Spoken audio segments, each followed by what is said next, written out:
వినాయక చవితి వచ్చేస్తోంది. నగరం భక్తి పారవస్యంలో మునిగిపోతోంది. అయితే ఈసారి ప్లాస్టర్ ఆఫ్ ప్యారిస్ విగ్రహాల స్థానంలో ప్రకృతికి మేలు చేసే మట్టి గణపతుల వైపు ప్రజలు మొగ్గు చూపుతున్నారు. మన సంస్కృతికి ప్రకృతికి అవినాభావ సంబంధం ఉంది.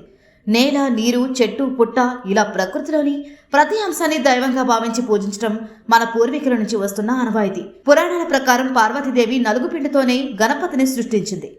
అంటే ఆ గణనాథుడి రూపం సహజ సిద్ధమైన మట్టి నుంచే ఉద్భవించింది. శాస్త్రం ప్రకారం మృత్తికా విగ్రహం అంటే మట్టితో చేసిన విగ్రహానికే పూజార్హత ఉంటుంది. పవిత్రమైన గంగా మట్టితో చేసిన విగ్రహాన్ని పూజించి తిరిగి ఆ విగ్రహాన్ని నీటిలో నిమజ్జనం చేయటం వల్ల సమస్త దోషాలు తొలగిపోతాయి. పర్యావరణానికి హాని కలిగించే రంగులతో చేసిన విగ్రహాలు శాస్త్ర సమ్మతం కాదు. మన దేవుడికి పూజించేది మనకు మంచి జరగాలని. కానీ ప్లాస్టిక్ విగ్రహాలతో నీటిని కలుషితం చేసి మనకు మనమే హాని చేసుకుంటున్నాం. అందుకే ఈసారి ప్రతి ఒక్కరూ మట్టి గణపతినే ఇంటికి తీసుకువెళ్ళాలి. ఇదే మనం వినాయకుడికి ఇచ్చే నిజమైన కానుక.